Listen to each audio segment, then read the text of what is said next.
ನಮಸ್ಕಾರ, ಸಮತಾ ನ್ಯೂಸ್ಗೆ ಸ್ವಾಗತ. ಶಿಡ್ಲಘಟ್ಟ ತಾಲೂಕು ಜಂಗಮಕೋಟೆ ಹೋಬಳಿಯ ಇತಿಹಾಸ ಪ್ರಸಿದ್ಧ ಶ್ರೀ ಗಂಗಾಧರೇಶ್ವರ ಸ್ವಾಮಿಯ 73ನೇ ಬ್ರಹ್ಮರಥೋತ್ಸವ ಹಾಗೂ ದ್ರೌಪದಾಂಬ ಕರಗ ಮಹೋತ್ಸವದಲ್ಲಿ ಕಾಂಗ್ರೆಸ್ ಜಿಲ್ಲಾ ಸಂಯೋಜಕರಾದ ಹಾಗೂ ಸಮಾಜ ಸೇವಕರಾದ ರಾಜೀವ್ ಗೌಡ್ರು ಭಾಗಿ. ಚಿಕ್ಕಬಳ್ಳಾಪುರ ಜಿಲ್ಲೆ ಶಿಡ್ಲಘಟ್ಟ ತಾಲೂಕು ಜಂಗಮಕೋಟೆಯ ಇತಿಹಾಸ ಪ್ರಸಿದ್ಧ ಶ್ರೀ ಗಂಗಾಧರೇಶ್ವರ ಸ್ವಾಮಿಯ 73ನೇ ಬ್ರಹ್ಮರಥೋತ್ಸವ ಹಾಗೂ ದ್ರೌಪದಾಂಬ ಕರಗ ಮಹೋತ್ಸವವು ವಿಜೃಂಭಣೆಯಿಂದ ನಡೆಯಿತು. ಈ ಕರಗ ಮಹೋತ್ಸವಕ್ಕೆ ಶಿಡ್ಲಘಟ್ಟ ವಿಧಾನಸಭಾ ಕ್ಷೇತ್ರದ ಸಮಾಜ ಸೇವಕರು ಹಾಗೂ ಕಾಂಗ್ರೆಸ್ ಜಿಲ್ಲಾ ಸಂಯೋಜಕರಾದ ರಾಜೀವ್ ಗೌಡ್ರು ಶ್ರೀ ಗಂಗಾಧರೇಶ್ವರ ದೇವಾಲಯಕ್ಕೆ ಭೇಟಿ ನೀಡಿ ವಿಶೇಷ ಪೂಜೆ ಸಲ್ಲಿಸಿ ಕರಗ ಮಹೋತ್ಸವದಲ್ಲಿ ಭಾಗಿಯಾಗಿ ಮಾತನಾಡಿದರು. ಪರಮಪೂಜ್ಯ ಶಿವನಾಪುರ ಮಠದ ಸ್ವಾಮೀಜಿಗಳಾದ ಪ್ರಣವಾನಂದ ಸ್ವಾಮೀಜಿಗಳು ಸಾನ್ನಿಧ್ಯವನ್ನು ವಹಿಸಿದ್ದರು. ವೇದಿಕೆಯಲ್ಲಿ ದೇವಾಲಯದ ಟ್ರಸ್ಟ್ ನಾಗರಾಜು, ಹಿರೇಬಲ್ಲ ಕೃಷ್ಣಪ್ಪ, ಮನು ತೊಟ್ಲಿಗ್ಯಾನಹಳ್ಳಿ, ವಾಲ್ಮೀಕಿ ಸಂಘದ ವೆಂಕಟೇಶ್ ಹಾಗೂ ಸಾವಿರಾರು ಭಕ್ತರು ಹಾಜರಿದ್ದರು. ವರದಿ ಅರಕೆರೆ ಮುನ್ರಾಜ್, ಪ್ರಧಾನ ಸಂಪಾದಕರು, ಸಮತಾ ನ್ಯೂಸ್, ಶಿಡ್ಲಘಟ್ಟ.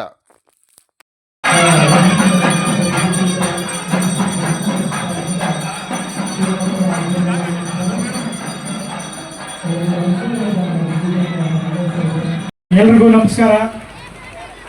ಸಮಸ್ತ ಜಂಗಮಕೋಟೆ ಭಾಗದ ಧರ್ಮರಾಯ ಸ್ವಾಮಿ ಮತ್ತು ದ್ರೌಪದಮ್ಮನ ಕರಗಕ್ಕೆ ಇವತ್ತು ನಮ್ಮ ನಿಮ್ಮೆಲ್ಲರ ಸ್ವಾಮೀಜಿಗಳು, ಶ್ರೀಗಳು, ಶಿವನಾಪುರ ಮಠದ ಸ್ವಾಮಿಗಳು ಆಗಮಿಸಿದ್ದಾರೆ. ಅವರ ಆಶೀರ್ವಾದ ಪಡೆದು ದ್ರೌಪದಮ್ಮನವರ ಕರಗ, ಧರ್ಮರಾಯ ಸ್ವಾಮಿಯವರ ಕರಗನ ಇವತ್ತು ಭಾಳ ಅದ್ಧೂರಿ ಸಂಭ್ರಮ ಸಡಗರದಿಂದ ನಾವೆಲ್ಲರೂ ಕೂಡ ಇವತ್ತು ಆಚರಣೆ ಮಾಡೋಣ. ಸಮಸ್ತ ಶಿಡ್ಲಘಟ್ಟ ವಿಧಾನಸಭಾ ಕ್ಷೇತ್ರದಾದ್ಯಂತ ಎಲ್ಲ ಜನ ಸಾಮಾನ್ಯರಿಗೂ ಆ ತಾಯಿ ದ್ರೌಪದಮ್ಮ ಮತ್ತು ಇವತ್ತೇನು ಕರಗ ಮಹೋತ್ಸವದ ಪ್ರಯುಕ್ತ ಇವತ್ತು ಇವತ್ತು ಜನ ಎಲ್ಲ ಸೇರಿದ್ದೀವಿ. ಇವತ್ತು ಆ ತಾಯಿಯಲ್ಲಿ ಇವತ್ತೊಂದು ನಾವು ಒಂದು ಕೋರಿಕೆ ಇಟ್ಟಿರ್ತೀವಿ. ವರ್ಷ ಇಲ್ಲಿ ಬಂದಾಗ ಈ ಕರಗ ಮಹೋತ್ಸವಕ್ಕೆ ಬಂದಾಗ ನಮ್ಮಲ್ಲಿ ಒಂದಷ್ಟು ಇರುವಂಥ ಕೋರಿಕೆಗಳನ್ನ ಇಡ್ತಿದ್ದೀವಿ. ನಾನು ಕೂಡ ಒಂದು ಕೋರಿಕೆ ಇಟ್ಟಿದ್ದೀನಿ. ಇವತ್ತೇನಪ್ಪ ಅಂತಂದ್ರೆ ನಮ್ಮ ಶಿಡ್ಲಘಟ್ಟ ವಿಧಾನಸಭಾ ಕ್ಷೇತ್ರದಾದ್ಯಂತ ಒಳ್ಳೆಯ ಮಳೆ ಆಗಿ ಒಳ್ಳೆಯ ಬೆಳೆ ಆಗಲಿ, ರೈತಾಪಿ ವರ್ಗನೇ ಅವಲಂಬಿಸಿರುವಂಥ ಇವತ್ತು ನಮ್ಮ ಶಿಡ್ಲಘಟ್ಟ ವಿಧಾನಸಭಾ ಕ್ಷೇತ್ರದಲ್ಲಿ ಆರ್ಥಿಕವಾಗಿ ಎಲ್ಲ ರೈತಾಪಿ ವರ್ಗನು ಸದೃಢವಾಗಿದ್ರೆ ಆ ಒಂದು ಕ್ಷೇತ್ರ ಸದೃಢವಾಗಿರುತ್ತೆ, ಸಂಪತ್ಭರಿತವಾಗಿದ್ರೆ ಸಂತೋಷವಾಗಿರುತ್ತೆ ಅನ್ನೋದು ನನ್ನ ನಂಬಿಕೆ. ಅದಕ್ಕೆ ಆ ತಾಯಿಯಲ್ಲಿ ಇವತ್ತು ಕರಗ ಮಹೋತ್ಸವದ ಪ್ರಯುಕ್ತ ಇವತ್ತು ನಾವು ಆ ದೇವಿಯಲ್ಲಿ ಅರಕೆ ಇಟ್ಟಿದ್ದೀವಿ.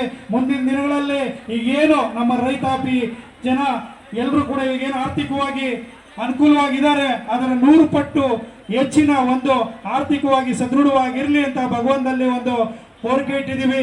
ಓದ್ತಾ ಇರುವಂಥ ವಿದ್ಯಾರ್ಥಿಗಳಿಗೆಲ್ಲ ಒಳ್ಳೆ ಉದ್ಯೋಗಾವಕಾಶಗಳು ದೊರಕಲಿ, ಎಲ್ಲರಿಗೂ ಒಳ್ಳೆಯ ವಿದ್ಯಾಭ್ಯಾಸಗಳು ಕೂಡ ದೊರಕಲಿ ಅಂತ ಈ ಸಂದರ್ಭದಲ್ಲಿ ಹೇಳ್ತಾ, ಸಮಸ್ತ ನಮ್ಮ ಶಿಡ್ಲಘಟ್ಟ ವಿಧಾನಸಭಾ ಕ್ಷೇತ್ರದ ಜನತೆಗೆ ಆ ತಾಯಿ ಒಳ್ಳೆಯದನ್ನು ಮಾಡಲಿ, ಆಯಸ್ಸು, ಆರೋಗ್ಯ, ಅಷ್ಟೈಶ್ವರ್ಯಗಳನ್ನ ಕೊಟ್ಟು ಕಾಪಾಡಲಿ ಅಂತ ಹೇಳ್ಬಿಟ್ಟು ಈ ಒಂದು ಸಂದರ್ಭದಲ್ಲಿ ಹೇಳ್ತಾ, ಇವತ್ತು ಭಕ್ತಿ ಭಾವದಿಂದ ಈ ಒಂದು ಶುಭ ಕಾರ್ಯಕ್ಕೆ ತಾವೆಲ್ಲ ಆಗಮಿಸಿದಿರಿ. ತಮ್ಗೆಲ್ರಿಗೂ ಆ ತಾಯಿ ಒಳ್ಳೇದು ಮಾಡಲಿ ಅಂತ ಮತ್ತೊಮ್ಮೆ ಕೇಳ್ಕೊಳ್ತಾ, ಈಗಾಗಲೇ ತಾವೆಲ್ಲ ಕಾತುರದಿಂದ ಕಾಯ್ತಿದ್ದೀರಿ. ಇನ್ನು ಹೆಚ್ಚಿಗೆ ಮಾತಾಡೋದು ಬೇಡ. ಇಲ್ಲಿ ಎಲ್ಲರೂ ಭರತನಾಟ್ಯ ಕಾರ್ಯಕ್ರಮವನ್ನ ಎಲ್ಲರೂ ಕೂಡ ಕುತೂಹಲದಿಂದ ನೋಡಬೇಕು ಅಂತ ಕಾಯ್ತಾ ಇದ್ದೀರಿ.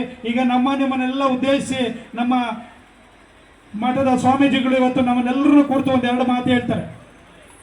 ಪ್ರಣವಾನಂದ ಸ್ವಾಮೀಜಿಗಳು ಅವ್ರಿಗೆ ನಾವು ಸ್ವಾಮಿಗಳು ಅಂತಾನೆ ನನಗೇನಂದ್ರೆ ಯಾವುದೇ ಸ್ವಾಮೀಜಿಗಳಿದ್ರು ಅವ್ರ ಹೆಸರನ್ನ ತೆಗಿಯೋಕ್ಕೆ ನಮಗೊಂದು ಭಯ ಅಂತಂದ್ರೆ ಗೌರವ. ಆ ಗೌರವನ ಅದಕ್ಕೆ ಸ್ವಾಮೀಜಿಗಳ ಹೆಸರು ಹೇಳಬೇಕು ಅಂತಂದ್ರೆ ಸ್ವಾಮಿಗಳು ಅಂತಾನೆ ಹೇಳ್ತಿದ್ದೀವಿ. ಹಾಗಾಗಿ ನಮ್ಮ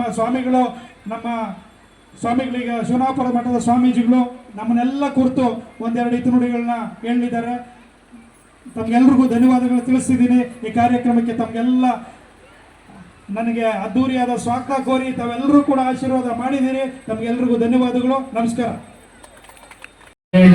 ಸಮಾಜ ಸೇವಕರು, ಸನ್ಮಾನಿತರು, ಎಲ್ಲ ಬಡವರ ಕಷ್ಟಗಳಿಗೆ ಸದಾ ನಿಲ್ಲುವಂತ ಶ್ರೀಯುತ ಬಿ ರಾಜೀವ್ ಗೌಡರಿಗೆ ಗುರುಗಳಿಂದ ಗೌರವ ಸಮರ್ಪಣೆ, ಪ್ರಣವಾನಂದಪುರಿ ಮಹಾಸ್ವಾಮಿಗಳಿಂದ ಶ್ರೀ ರಾಜೀವ್ ಗೌಡ್ರವರಿಗೆ ಗೌರವ ಸಮರ್ಪಣೆ.